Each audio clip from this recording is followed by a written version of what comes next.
What do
you see?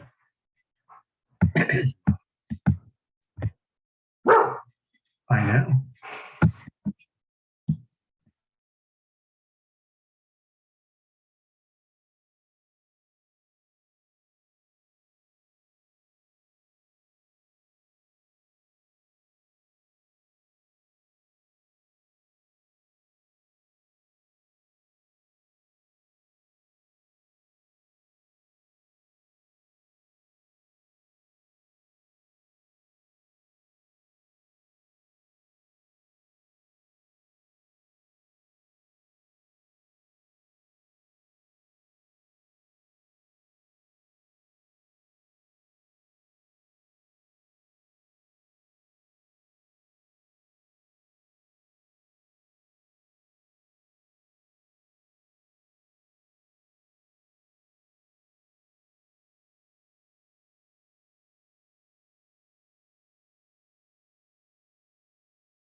Okay, good afternoon, and we're going to go ahead and get started here.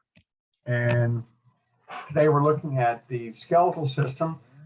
We're going to take a look at the excuse me, bones of the brain, of the skull, and the axial skeleton, the vertical portion of the skeletal system, the up and down, the spinal column, and the cervical region, the lumbar and thoracic regions, as well as the sternum and the ribs. So let me give you a few pieces of information. In eLearn, in Unit 2 in eLearn, there is everything you need on all of the parts of the bones. You have the bones of the skull, the axial skeleton, the appendicular skeleton. There's a section on joints and articulations. There is a list. In fact, there are two lists of all the bones that could, and joints and articulations and openings and passageways and bumps and processes and flat areas and curved areas and sockets and joints that you could ever imagine. There's a list, there's a complete word bank of everything that is covered. There is no study guide for this test because all it is memorization of what these bones look like, or what the joints look like, or what the articulations look like, or what the various processes, those are the bumps, the ridges, the grooves, and the holes, look like. So there's a lot to memorize. There's a lot to learn here. Once you learn it, you won't forget it easily, and it will take you 3 or 4 weeks to really learn this material so that you can call it back up when you need it again and again. Because this is the first of the lab content that has some real direct practical application for you in healthcare. Because everybody needs to know the name and the location and how they work for the bones. So whether you're going into physical therapy, whether you're going into radiography, whether you're going into nursing or surge tech or any of the other things that we cover in healthcare, any of the other programs, knowing the bones and their locations is very important. So, anyway, I have a list for you in there. And if you take that list and you compare it, every week I want to emphasize, you learn a little bit of this material each day. Yes, there's 206 bones. There's probably at least that many different processes and openings that we have to know also. So how do you learn it? Do you sit down and try and memorize everything at once? The easiest approach for learning the bones is to take a small section, like I'm going to go over the bones of the skull. The skull has bones inside the cranial cavity and outside. Learn some of those. Pick 10 bones to learn and memorize those. And then tomorrow, add an 11th bone, and then a 12th bone, and a 3rd bone. And if you're feeling really bold, add 2 bones. And each day, add a little bit more to it. And pretty soon, in the course of a week, you've got the entire skull memorized. And then start on the axial skeleton, and then goes for the appendicular skeleton. It has to be done a little at a time, or you're never going to get it. I've had people that waited to the very last minute, the night before the one of the bone exams, to start studying, and they spent all night studying, and they went in and failed the test. And then they said to me, "But I studied 8 hours. I studied for 8 hours for this test." And I said, "Well, I know, and without trying to sound too nasty, you should have spent about 80 hours. And if you start now, you'll spend 80 hours, but it won't feel like it because you'll be doing a little bit every night." This is definitely the kind of thing that you can overstudy. I highly recommend also that if I've seen people make complicated flashcards, and that's great if you need to. I've seen people teach it to each other. That always works.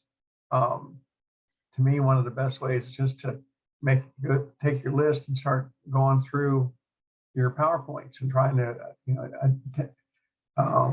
figure out what each thing is, so, and try to learn it. So whatever method works for you, teaching it to each other is a great way. Flashcards, you spend a lot of time putting together flashcards with pictures, but the payoff is that you're storing it in different parts of your memory. So maybe that's a good approach too, a little at a time, so you have a complete list. I mean, you might as well get used to doing flashcards and note cards, because particularly if you go into the nursing program, you will be definitely doing a lot of index cards and patient care cards. So you might as well get in the habit of it. Anyway, any questions on any of this stuff?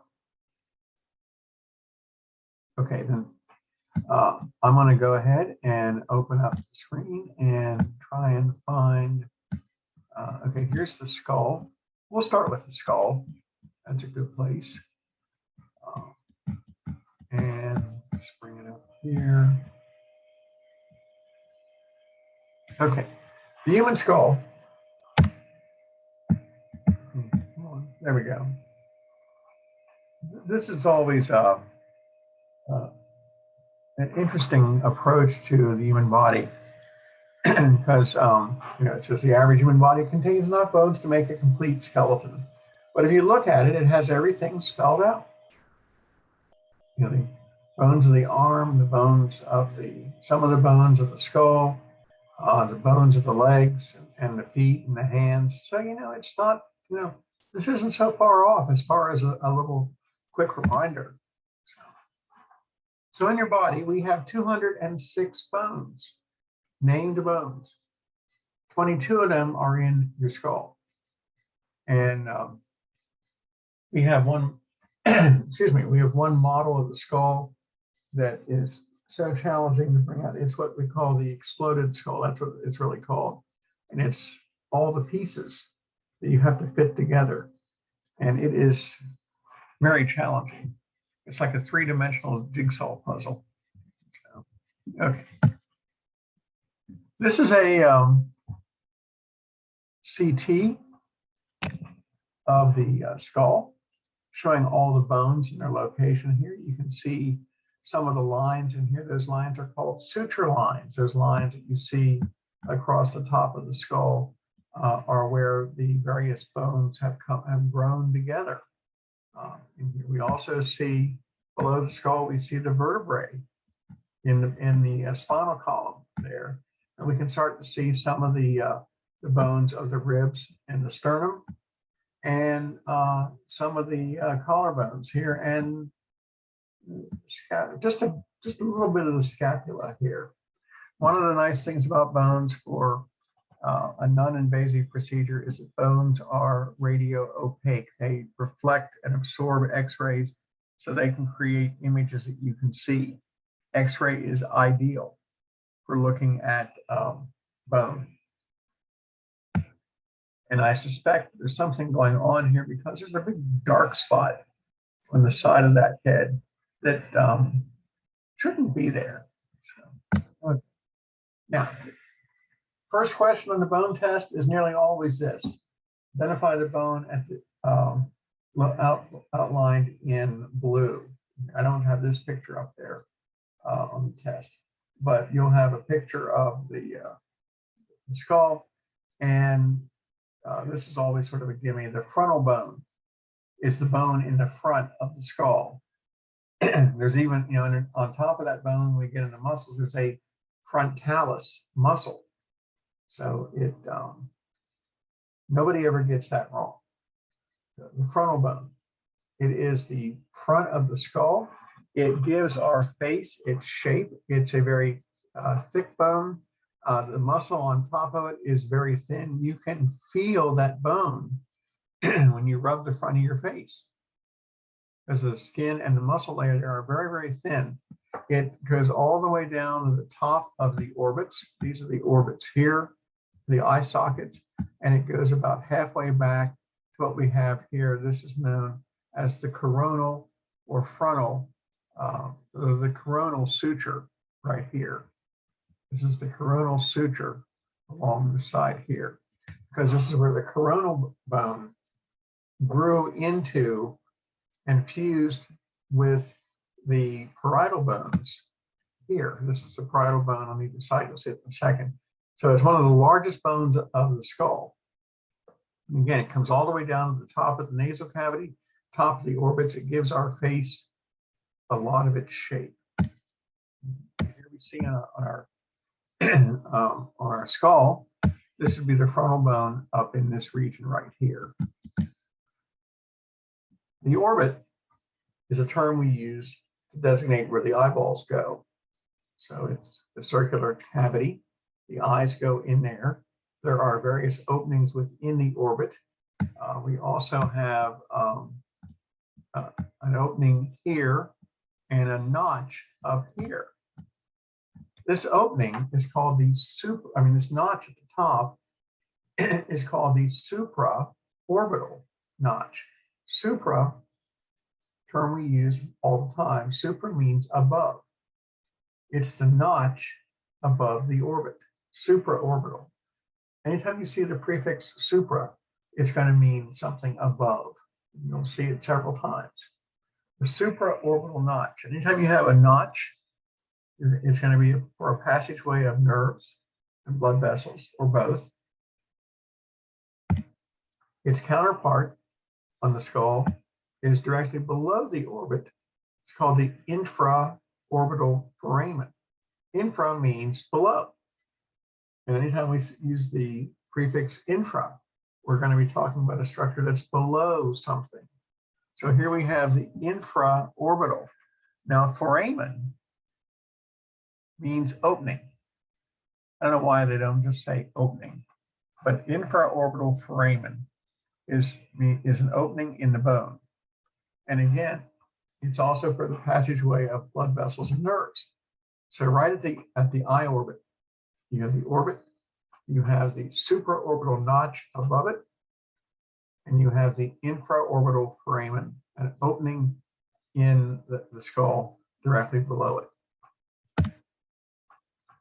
Here we have an opening inside the orbit itself, and that's called the optic foramen.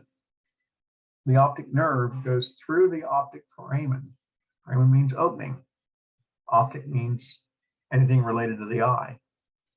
And the optic nerve goes through that foramen into the brain. In front of the optic foramen, we have a bone on the side of the orbit called the ethmoid bone. Now, the ethmoid bone is deceptive. The ethmoid bone is a pretty large bone. It goes from side to side into both orbits. It also projects up into the brain and down into the first half, or into half of the nasal cavity, as it forms the back, helps to form the back portion of the nasal bone. So the ethmoid bone is more than just a little bone right there that you see. That's the ethmoid bone. There's one on the other side. It also extends up into this area right up in here inside the skull. There's our friend, the frontal bone, right in the front. On the side, we have what's known as the parietal bone. Those are they come down to just about the level of the top of the ear. So if you want to know where your parietal bone is, go up to the middle of your skull, go halfway back in your skull, and put your fingers together and come down about the level of your ears, and that's your parietal bones. There's two of them. They cover the parietal lobes, just like the frontal bone covers the frontal lobe of your brain. Now, at the junction of the frontal bone and the parietal bone is a bone called the sphenoid bone. And again, this is another deceptive bone. The sphenoid bone goes from this side here all the way to the other side and forms the base of the cavity that the brain sets inside the skull. So the sphenoid bone, it's shaped like a bat. You'll see when we open up the skull here, but it goes all the way across. So it's a fairly large bone. It's not just this little itty bitty bone here on the side. Sort of like the ethmoid is deceptive, but this is even bigger than the ethmoid bone. Now, where the ear is located, is what's known as the temporal bone. So if you can find your ear, then the bone that's around it is called the temporal bone, and it butts up against the parietal bone and the sphenoid bone. So right here on the side, around your ear is going to be your temporal bone. Now your cheekbone is called the zygomatic bone. It forms the part of the base of your eye orbit.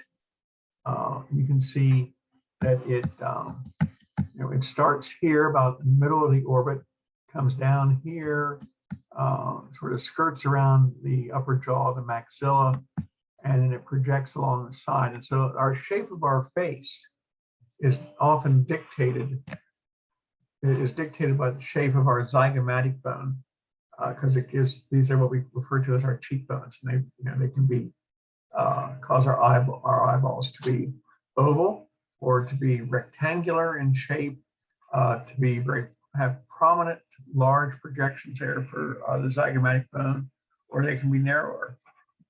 So this is the zygomatic bone right here. Our upper jaw is called the maxilla. The maxilla doesn't move.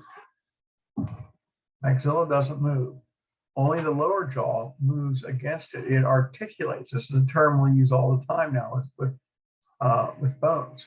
Bones articulate against one another. That means they move against one another. So the maxilla doesn't move. The mandible, the lower jaw, is brought up by muscles up against the maxilla so that we chew. The chewing process.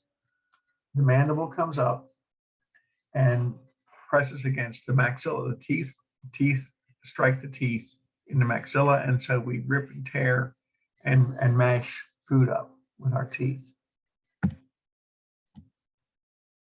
The middle of the mandible is called the mandibular symphysis. When two bones come together, it's often referred to as a symphysis. The most common, most well-known symphysis in our bodies is the pubic symphysis in the groin region, where our two pubic bones come together, and there's a big pad of cartilage in between the two bones to work as a shock absorber. Well, at some point we were developing in utero, our mandibles grew together. They came as two separate bones. They grew together right in the middle, and we call that the mandibular symphysis. Here's our mandibular angle, where our jaw starts upward. It's going to, the top of the mandible is going to articulate at the base of the skull, up in this region here. And as the angle goes up, it's called the mandibular ramus. Oops, I carried away with myself here. So we have all of these, so in the front of the skull, you've got 1, 2, 3, 4, 5, 6, 7, 8, 9, 10. About 15 bone names. You want to try learning 5 of those a night, or 6 of those a night, or learn 5 and then add 1 every day afterwards. It wouldn't take very long for you to get all the bones at the front of the skull. There's only 16 of them.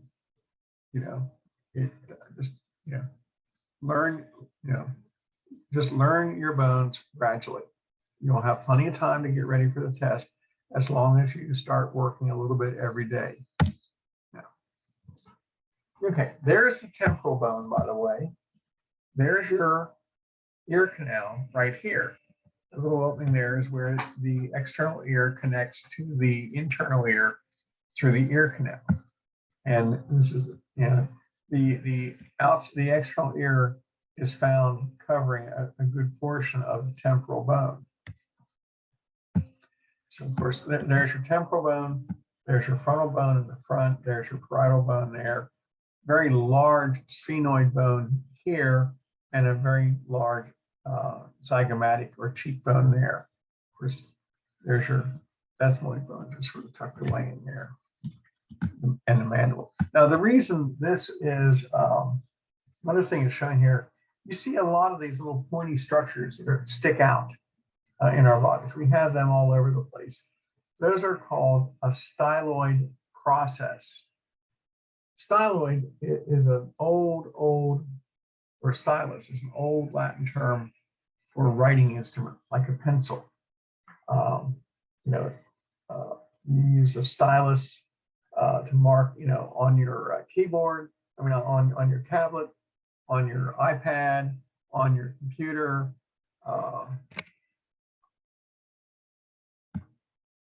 Okay, and that's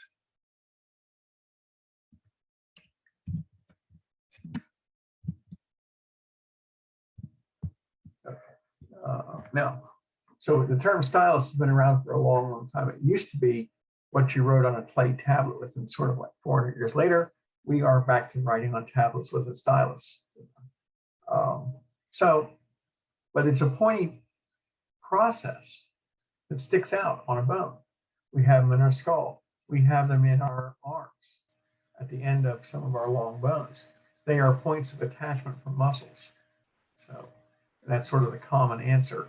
What attaches here? Well, a muscle. So anyway, so we see this little styloid process. A lot of times in anatomy, the names get reused. Okay, taking a look, same picture, same perspective here on the side of the skull. There is our coronal suture. Again, the suture is the name of the joint. The name of the joint where the bones come together. When we are in utero and we are growing our bony skeleton, see, we have a skeleton in place 6 weeks after conception. 6 weeks after fertilization took place, and we're about now an inch long, we have a complete skeleton in place made of cartilage and membrane. And that is the framework then for converting into bone. And over the next 8.5 months, 7.5 months, we will be laying down a lot of bone, but we don't finish the process of converting that cartilage to bone until we're about 23 years old. These suture lines are where the bones of the skull have some flexibility, because our brain is bigger than the rest of our body. And as our body grows, our brain gets bigger too. And so we have some flexibility in the skull, and eventually we stop growing and our brain, is its adult size, and these suture lines then fuse like this. But they're considered a type of joint. In this case, it's a joint that is immovable, one that doesn't move at all, as opposed to like your knee joint or something.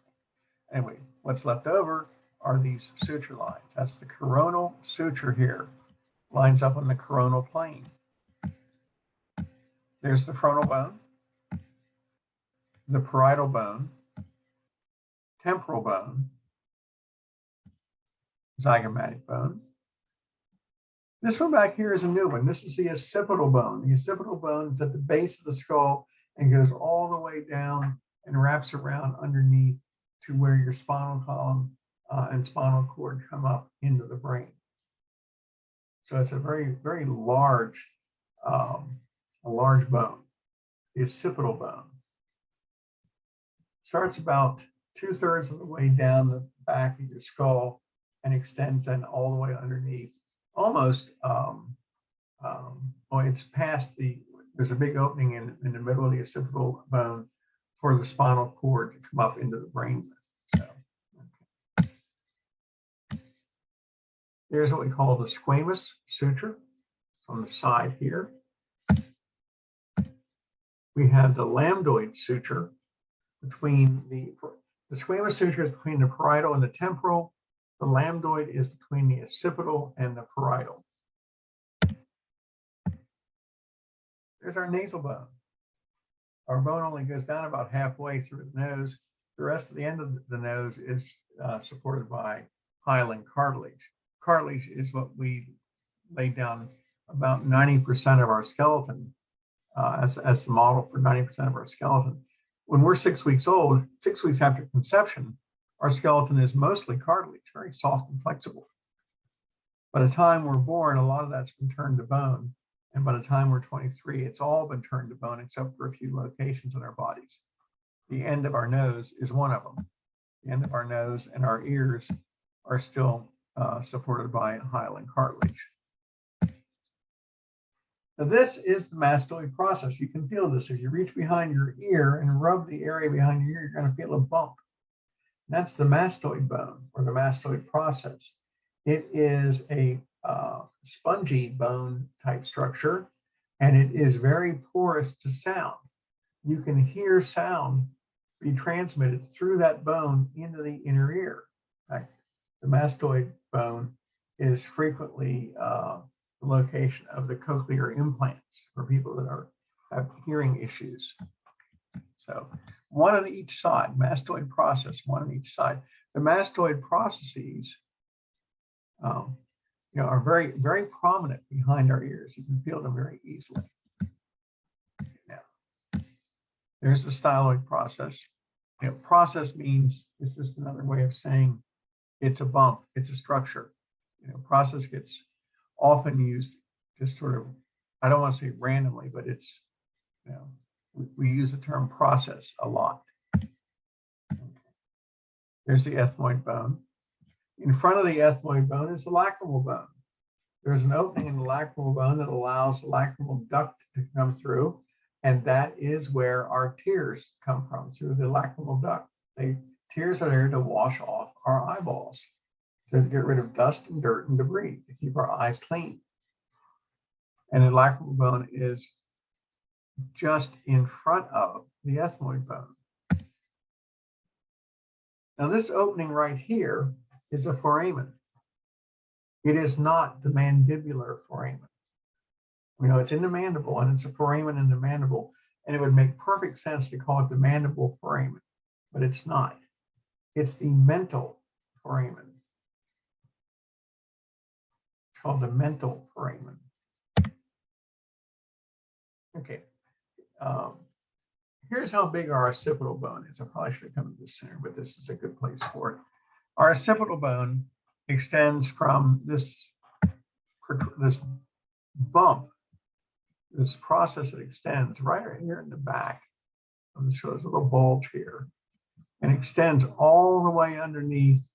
This opening here, this opening here is called the foramen magnum, meaning big opening, large opening. The spinal cord comes through that opening there, and the occipital bone continues on just past that. So it's a pretty prominent, pretty large bone. Okay. You're shaped to the back of the skull. It protects the occipital lobe. The occipital lobe is very important to us because that lobe, those two lobes of the brain are where we see. That's our vision. Those are our vision centers. The occipital bone allows the spinal cord to come up into the brain itself. Now, taking a look at the rest of the skull, this is the mandible. And I mentioned earlier that opening in front was called the mental foramen. It wasn't the mandible or mandibular foramen. This is the mandibular foramen. There are openings, foramens on the inside of the mandible. Again, passageway of blood vessels and nerves. This is the mandibular foramen. There's one there on this side. There it is. There's one on the other side. Not in the front surface, but on the interior surface. Blood vessels and nerves. Because remember, bone is living tissue. Bone is alive. Bone has living bone cells embedded in its bony matrix. They are supplied by blood vessels and nerves. Every bone cell is in contact with every other bone cell. So there's lots of openings for blood vessels and nerves, arteries and veins and nervous tissue to reach out to all these cells. So bones are not dead tissue. We just happen to have all these living cells embedded in this hard matrix. The suture. suture is a joint. It's called a fibrous joint. The parietal bones form what's known as the sagittal suture, which runs down the middle of the skull. And if you made a cut down that plane, you'd have a sagittal cut.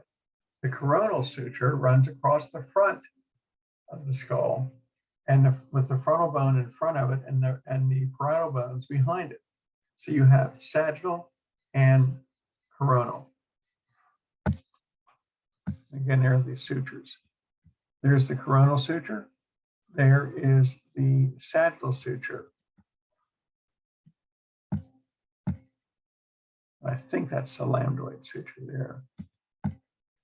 Frontal bone, parietal bone, occipital bone, coronal suture, sagittal suture,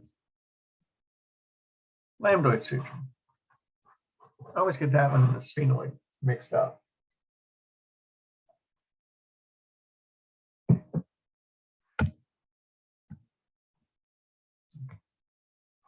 Now, I mentioned earlier about the sphenoid bone. The sphenoid bone is highlighted here in red.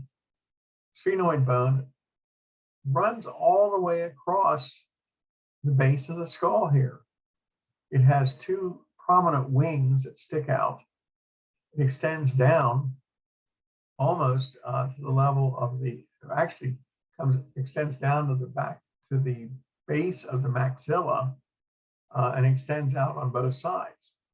So the sphenoid bone is a very large and very prominent bone on the internal structure of the skull. Sphenoid bone is not part of the skull proper, but is part of the cranium. It's not part of the cranium. They're called. It's part of the cranium, and its role is to protect the bottom of the brain. And the sphenoid bone is bat-shaped. There's no other bone like it anywhere in our bodies. Sometimes we call it the Batman bone because it's shaped like a bat. It doesn't take long to look at that and imagine that that has a bat shape to it. So this is the sphenoid bone here, highlighted in blue. The ethmoid bone, the one that we saw, on either side of the eye orbit, this is the top portion of it right here. This is part of the ethmoid bone. This whole thing is part of the ethmoid bone. It extends out on both sides and extends downward into the nasal cavity. So the sphenoid bone here and the ethmoid bone right here. So let's take a look at and see what it looks like for real in the skull. This area here highlighted, there's a little point right there where it says 59. And you follow that little yellow line all the way around here out to its surface on the outside. That is the sphenoid bone. You imagine it shaped like a bat, particularly this area up in here. That's its characteristic. So its role is to protect the underside of the brain. You'll notice it has a lot of prominent openings in here. These are all passageways for nerves, various nerves leading into or coming out of the brain. The same here and here.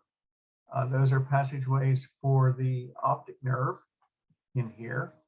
And this structure right here with the 63 written on it, that is the location of the master gland in the body called the pituitary gland. It sits in one of the most protected regions of the skull. This little gland sits right inside here. It's the size, about the shape of a pea, and it is protected in the structure here called the sella turcica. So the lesser wing of the sphenoid is on top. Whenever you have lesser in dealing with human anatomy, you're going to have a greater. So we have the lesser wing of the sphenoid. And that's really the one that looks more like the bat symbol to me than the rest of it does, or a bat. So, but that's just me.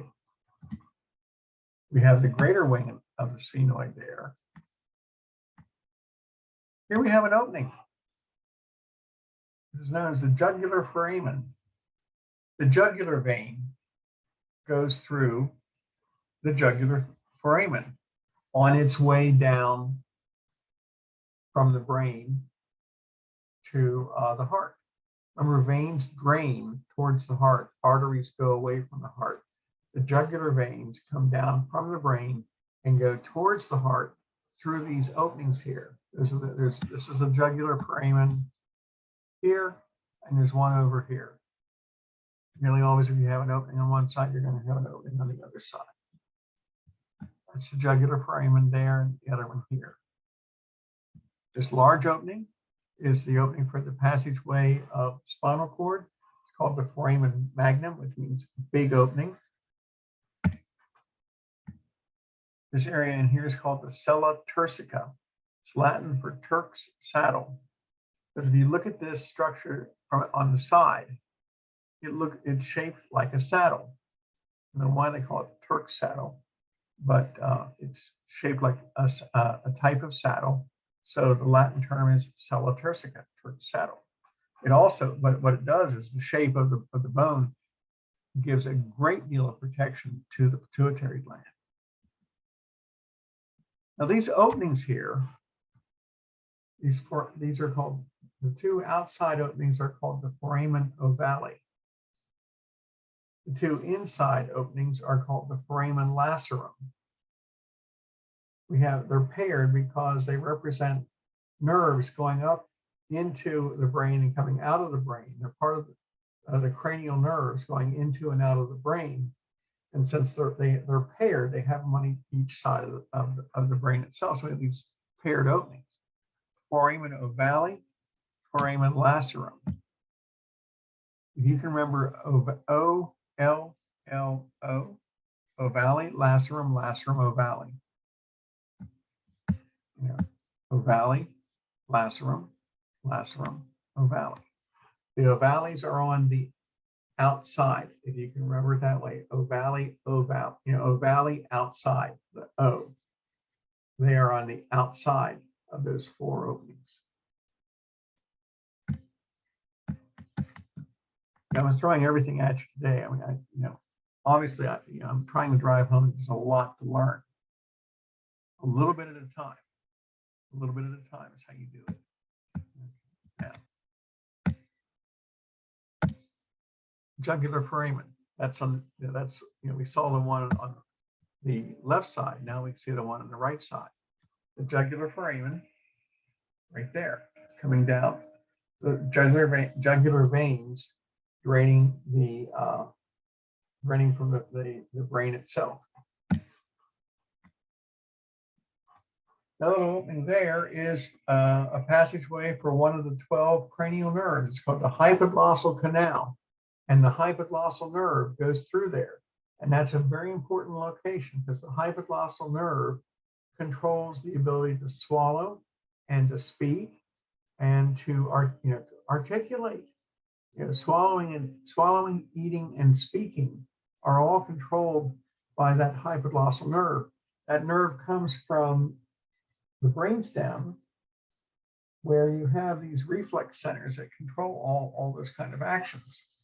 And that nerve passes from the brain through that canal into the mouth, where it controls the muscles of the tongue for swallowing, eating, and speaking. So hypoglossal canal, little tiny opening. You wouldn't think it would have that much impact, but it's major impact in there. Damage to the brainstem, the medulla oblongata of the brainstem. Damage there will be reflected in your patient by not being able to speak clearly, not being able to eat, or not being able to swallow. Okay. Close up now of the area around the sella turcica. This is actually a tilted perspective. What you can't, it's hard to visualize this, but this is the front of the saddle, and up here is the back of the saddle. The sella turcica is that there's a gap in there. You can't really tell, but the skull has been tilted So you're looking into the skull at almost a 45-degree angle. These openings here are the optic foramens. Those are that's where the optic canal, optic foramen, optic canal. The optic nerve is coming through those openings. That opening there, let me go back a little bit here.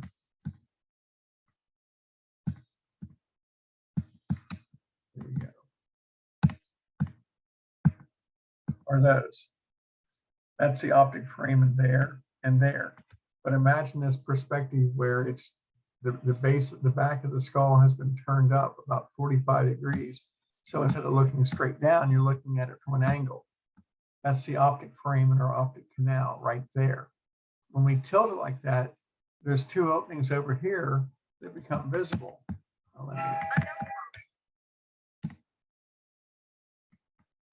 Let me get back. There we go. Now, here we have the optic foramen or optic canal. It's right in front of the sella turcica, which is this area right in here. But by tilting the skull at that 45-degree angle, we revealed two other openings here that we couldn't see from the straight on shot. One's called the foramen rotundum, another passageway for a canal, a passageway for a cranial nerve. Same on the other side. Here we see an opening in a bone here called the internal acoustic meatus. Whenever you say internal, you're going to have an external.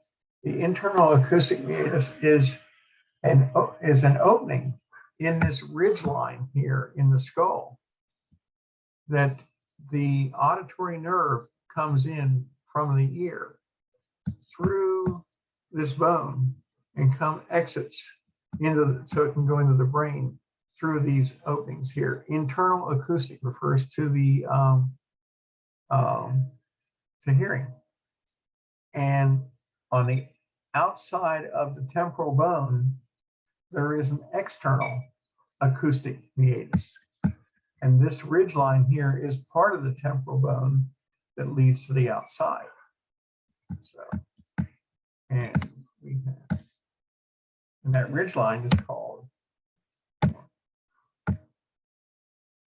the petrous portion of the temporal bone. Let me go back here. I want to show you this. We're looking at it straight on.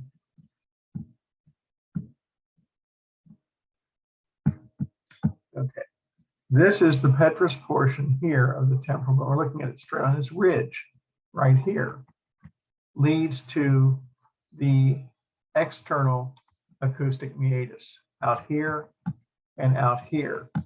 There is the internal acoustic meatus is located here. You know, there's one there, and there's the other one there. Yeah. That's it right there. If I go back, this other picture, there it is, there and there. So just a little more perspective of where that opening is. This ridge line here is the petrous portion, and your ear canal will be out here. Okay.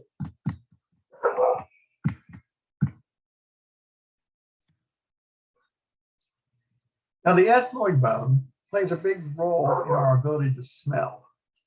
Lining the inside of our nasal cavity, we have olfactory nerves. We have receptors for olfactory nerves, and they all lead into the brain. To get into the brain, they have to pass through bone. Now, a portion of the ethmoid bone that has tiny perforations in it for these nerves to go through is called the cribriform plate.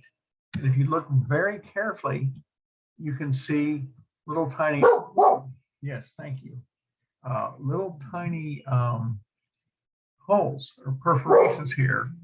That's where the olfactory nerves go up into the brain. And the above that is what's known as the olfactory bulb. We have one on each side.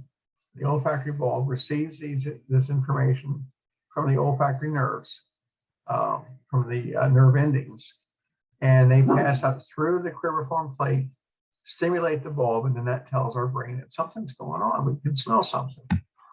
So, not a great illustration here, but this area back in here, this thing that sticks up is called the crista galli.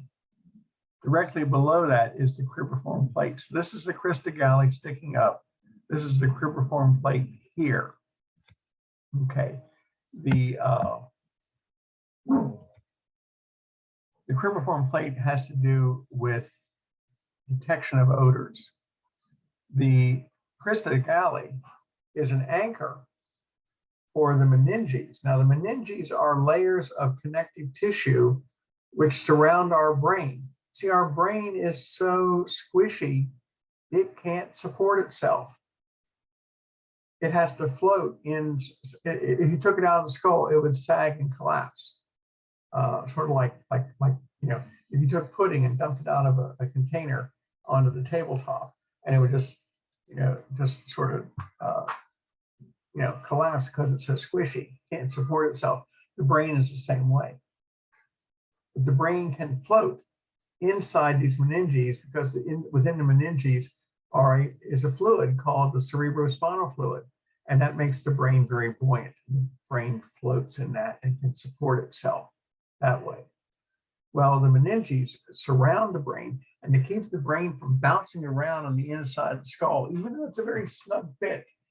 It keeps the brain from bouncing around. We anchor the meninges. The dura mater is, for example, you've probably heard of the dura mater.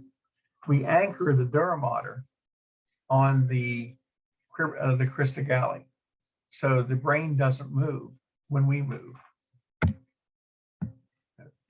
This structure here is the cribriform plate, and then sticking up here at 58 is the crista galli in a little better perspective.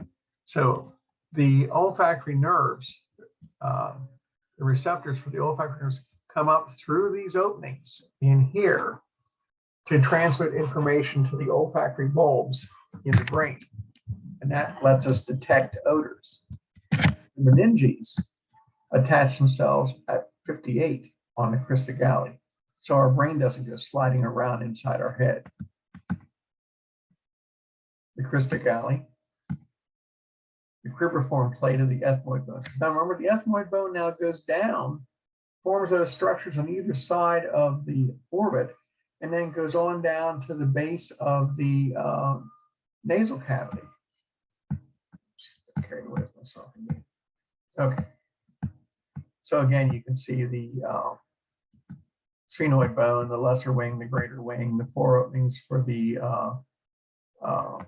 foramen ovale outside, lacerum, ovale outside again, the optic foramen or optic canal there, and underneath here is the foramen rotundum. So, looking at the base of the skull, there's an opening there called the carotid canal. The carotid artery goes up to the brain through that canal. Talk all about blood vessels in AP2. So we go through the carotid canal up into the brain. The jugular foramen right here below it is where the jugular vein comes back from the brain. New term, mandibular fossa. Fossa is a flat area. So the mandibular fossa is where the mandible articulates. Remember, articulates where two bones come together. The mandibular fossa is where the top of the mandible articulates against the base of the skull. So there's, when we chew, when we open our mouth, when we talk, when we speak, when we sing, when we shout, when we eat, when we swallow, the movement of our mandible, the top of the mandible is articulating on that flat area right there. This perpendicular bone here is called the vomer. It's at the very base of the nasal cavity. In front of the vomer is a bone that is called the palatine bone.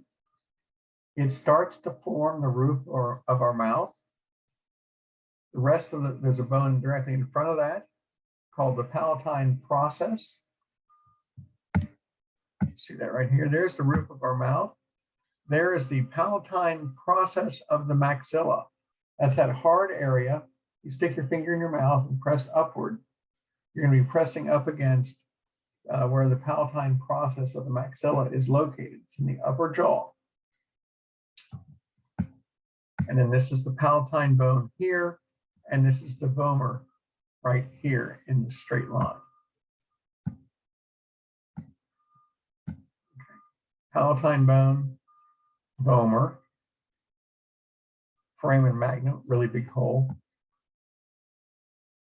Styloid process, there's one on each side. Mastoid process, one here and one over here. The occipital condyle. Occipital condyle is a technical term. It means large bump. The condyle is a bump, and the condyles can be vertical. They can run, in a vertical pattern or in a horizontal pattern. Meaning they can be up and down or side to side. If it's a condyle, it's up and down, straight up and down, anterior, superior, inferior position. So this is a condyle because it runs up and down, and the condyle sits on top of the first vertebrae in the spinal column. Those bumps, the condyles are bumps. The bumps set on depressions in the first vertebrae. If it's called an epicondyle, and we'll see those later, then the bump extends side to side. And it can be lateral or medial. Again, I'll remind you about those when we go through the rest of the bones. And so that is the occipital condyle right there. And there's a foramen, which everybody forgets about. It's called the stylomastoid foramen. It's an opening right at the mastoid process, between the mastoid process and the styloid process. But it's a passageway for a nerve and or a blood vessel.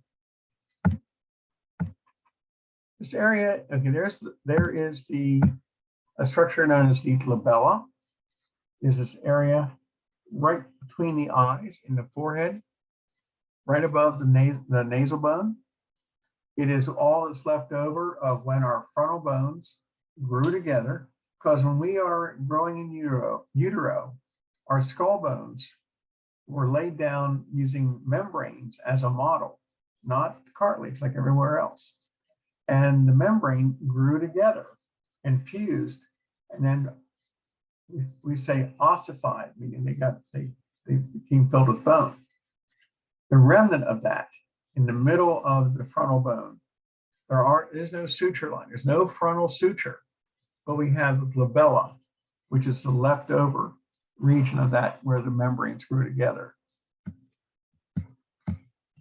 Now this structure right here in the skull that we see all the time, we see that vertical line of bone. That's the perpendicular plate of the ethmoid.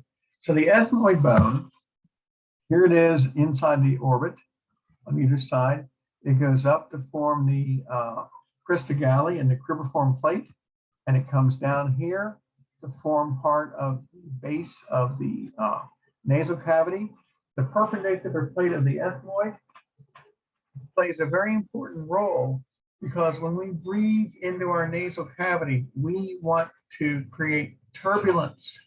We want to get the air to move around in the nasal cavity, because that allows the air to come in contact with the mucous membrane lining the nasal cavity, so it gets moist.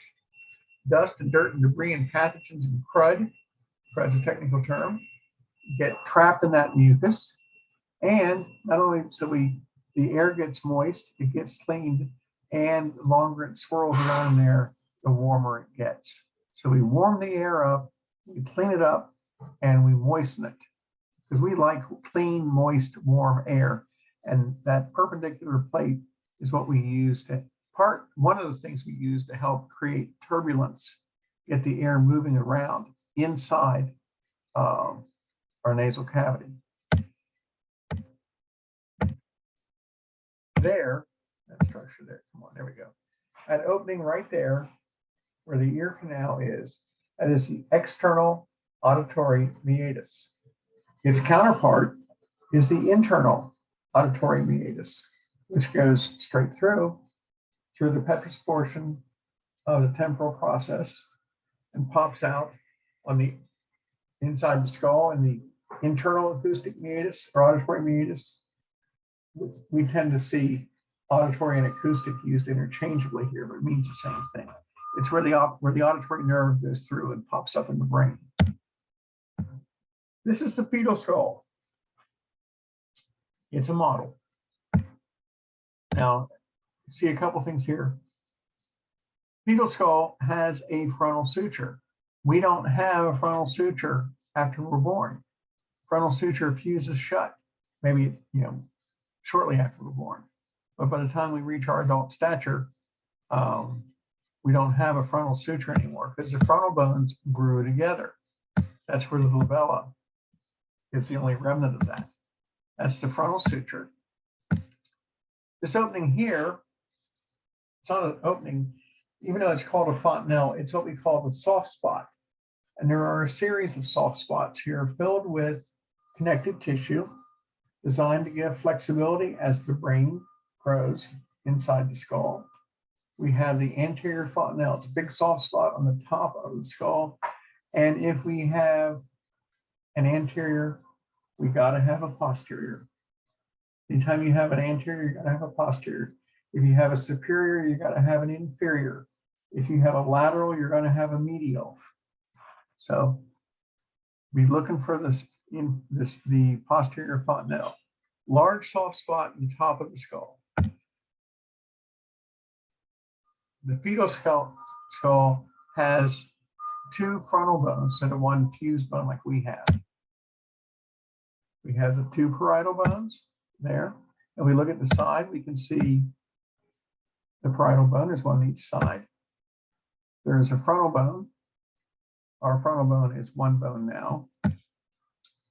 We have a temporal bone. We have the coronal suture. On top, we have a sagittal suture, runs down the middle of the parietal bones.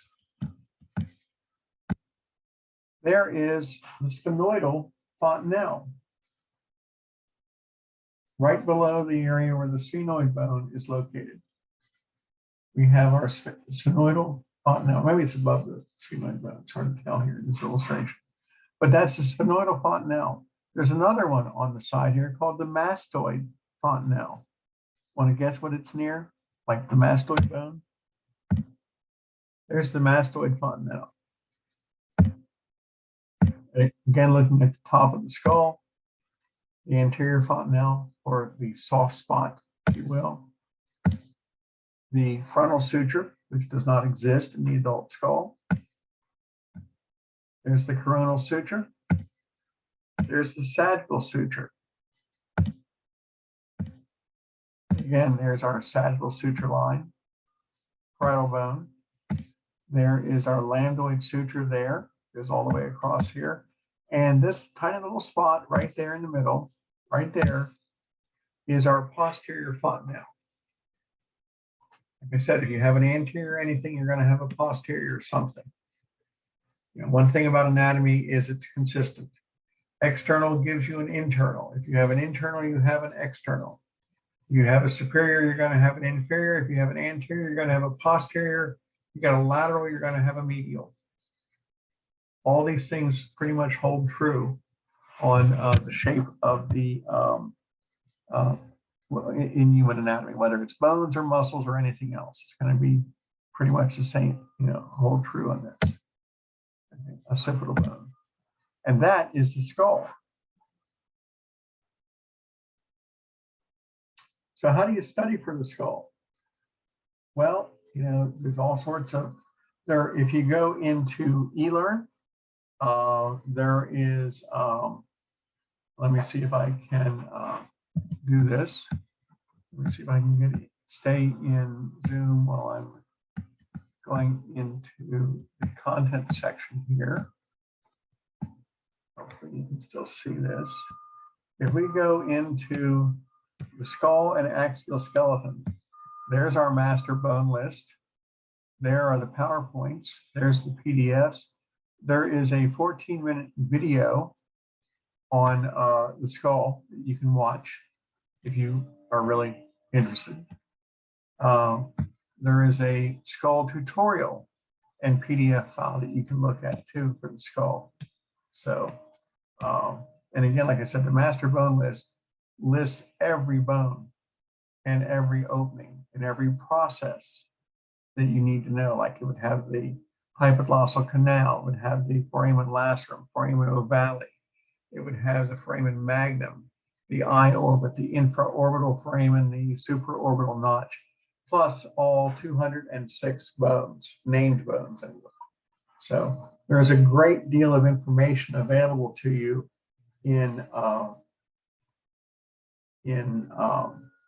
the eLearn content section. So now let's see. Let me get back into where I was. Let me see if I can get into.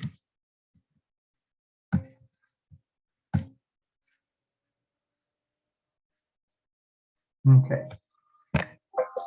I'm going to just open up the axial skeleton and spend a little bit of time here because I've thrown a lot at you with the skull, and I don't want to ruin your day any more than I have to. But this is the axial skeleton. The axial skeleton is the straight up and down vertical axis portion of our bodies. It consists of all the vertebrae, the sternum right here in the front, and the ribs. The joints and articulations and the long bones and hands and feet, fingers and toes, the girdles, the pelvic girdle and the pectoral girdle are all part of the appendicular skeleton. So the first thing we see is the sternum. The sternum is the breastbone. It has 3 parts to it. The ribs, the 12 pairs of ribs, articulate onto the sternum. They connect through cartilage, through hyaline cartilage, one of the few places where we still have hyaline cartilage. We have 12 cervical vertebrae, 12 thoracic vertebrae, 3 to 5 lumbar vertebrae. We have 5 fused vertebrae in a structure known as the sacrum, and we have 3 in the tailbone or the coccyx. Again, we have 12 pairs of ribs. Within the vertebral column, we have discs made of cartilage that are used as shock absorbers, the same material. And here it's fibrocartilage. It's the same material we use in a structure known as the pubic symphysis. We use a tremendous amount of cartilage for shock absorbing. Of course, there's the lumbar vertebrae. Cervical, thoracic, and lumbar are the 3 regions. So the ribs, we have 12 pairs of ribs. The first 7 are true ribs. They attach directly to the sternum. We have 3 pairs of false ribs. They attach indirectly to the sternum. And we have 2 pairs of floating ribs, which don't attach to the sternum at all. They're attached only in the back of the vertebrae. You can see the last 2 pairs here as they go around. They're floating ribs because they do not attach in the front. The false ribs attach, but they attach indirectly. You'll notice that these false ribs here are attaching to rib number 7. 8, 9, and 10 attach to cartilage, which then attaches to number 7. So we call them false ribs. But their role is to protect the mediastinum, to protect the lungs, to protect the heart, to protect the great vessels, the esophagus, and the trachea. So they are the second most protected area in the body, is in the inside the thoracic cavity. The sternum has 3 parts to it. If you've ever taken a CPR class, you know what one of them is. This little pointy end here in purple is called the xiphoid process. The top portion is the manubrium, the middle portion is the body, and the bottom portion is the xiphoid process. The xiphoid process, of course, is the place where you don't put your hands during CPR. Because if you do, you're going to lacerate your liver. So the manubrium is where the sternum articulates with the clavicle, the collarbone. We have a large notch in the top of it for the jugular veins to come down, to go into the heart, go down to the heart. So we call it the jugular notch. And then on either side here, we have what are known as the clavicular notches, where the clavicles articulate. You notice here, here's a collarbone here and a collarbone here. The clavicles articulate on these notches on either side of the manubrium. Now, how do you tell which is which? Well, we'll talk about that again next week. But clavicles have a flat end and a thick end. The flat end goes over to the shoulder. The thick end stays here at the manubrium. Clavicular notch right there. Cervical vertebrae, thoracic vertebrae, lumbar vertebrae. There's the sacrum. Those are 5 fused vertebrae. And we have 3 fused vertebrae to form the coccyx, our tailbone. You'll notice that the sacrum and all the other, the cervical, lumbar, and thoracic vertebrae all have openings in them for the passage of spinal nerves going into and out of the spinal cord. There's our sacrum. Even the sacrum has openings for the passage of nerves. Now the sacrum is below the level of the spinal cord. The spinal cord stops somewhere around lumbar 2, lumbar 3 in that region. We have nerves that extend further down, but no spinal cord. This little structure down here is the coccyx, the tailbone. Something that's frequently broken during childbirth. When a woman bears down to push during delivery, the muscles around that sacrum, around the coccyx, exert so much force, the coccyx snaps. And so it snaps. The strength of the muscles around there also hold it in place so it can knit itself back together again. Not unusual during delivery, particularly in a large baby, for that coccyx to snap. And there's the coccyx right there.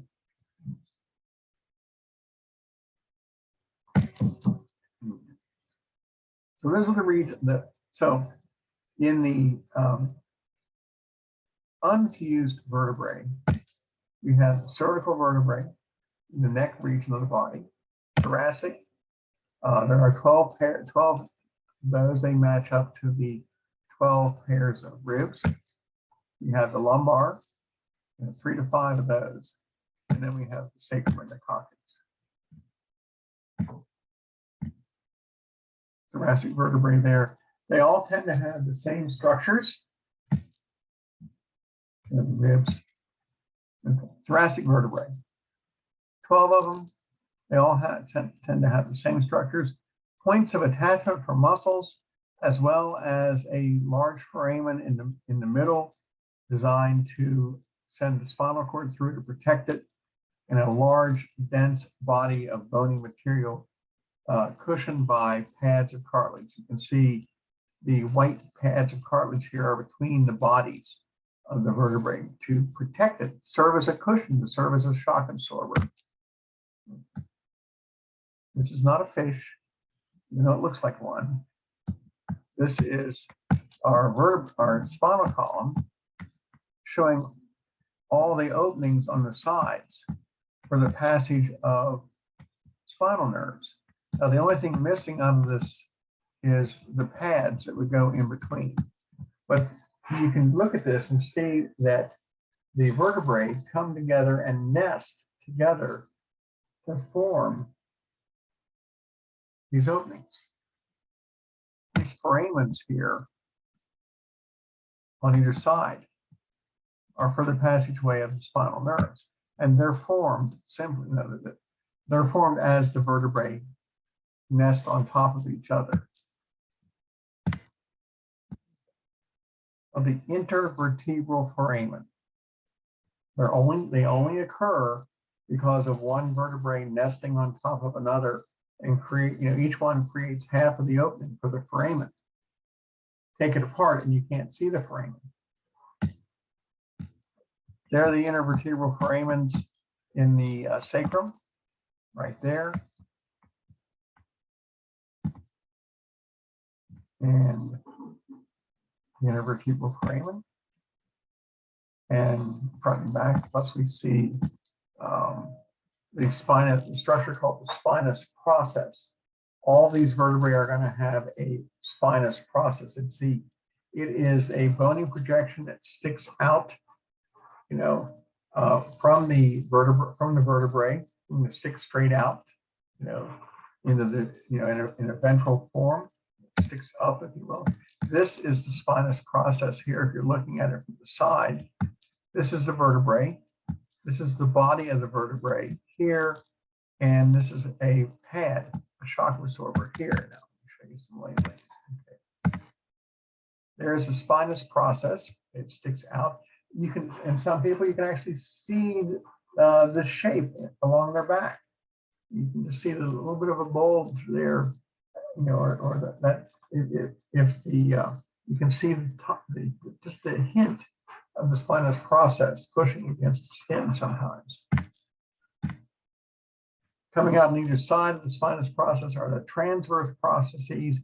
And again, these processes are designed to serve as points of attachment for muscles. There's the body of the vertebrae. There is the spinal cord there. There is an intervertebral disc made out of fibrocartilage functioning as a shock absorber. There is a spinal nerve going in through one of these intervertebral foramens here. This is a disc that has blown out, a disc that receives too much effort, too much work, too much stress, too much trauma. The disc can rupture. Frequently, the two vertebrae have to be fused together because I'm told this is a very painful event when that disc blows out. Okay, now this is looking at our thoracic vertebrae. There's the body right there. There's the transverse process. Remember, we're looking at this from the side, not from top down. This is the spinous process down here.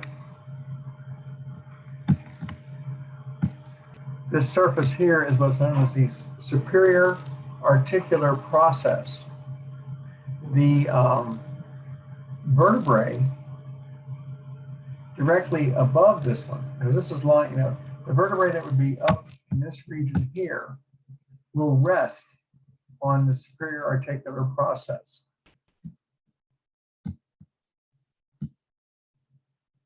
And this is what's known as the inferior articular process. And the vertebrae below here, this region here will rest on the superior process of the vertebrae below. The inferior articular process of the vertebrae up here will rest on top of this. They nest together. The inferior notch becomes the infraorbital foramen as the two sections come together. And again, these are points of attachment for the ribs. Now, looking at this straight on gives you a better perspective. There's the vertebral foramen right there, where the spinal cord is located. There's the body of the vertebrae. The vertebral foramen, the spinal cord shoots right down through that. spinous process, transverse process there and over there. This is the superior articular process. The vertebrae next in line has its inferior process setting on top of the superior. Superior sticks up, inferior goes down. They come together and they form the infraorbital foramen.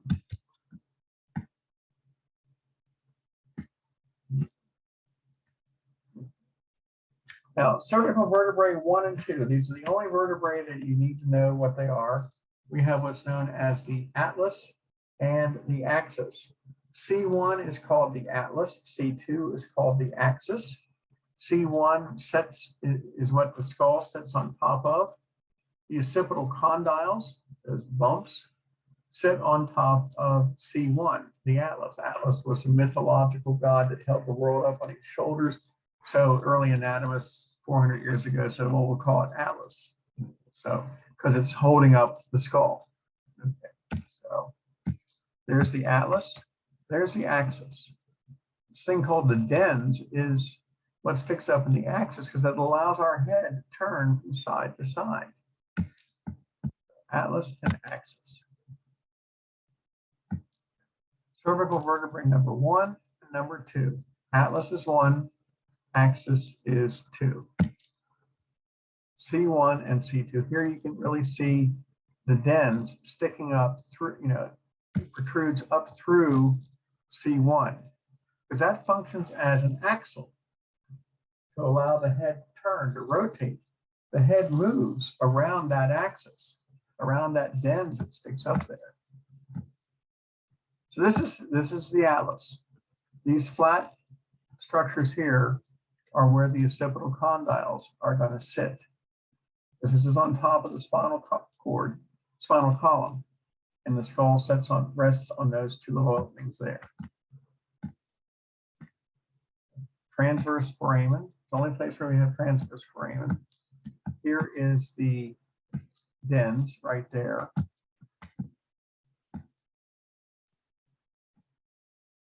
Another picture of the dens. And this protrudes up through the axis and through the atlas, and then the skull sits on top of the atlas. And that is the axial skeleton. So, okay, I've done enough to you today. Anybody have any questions on anything?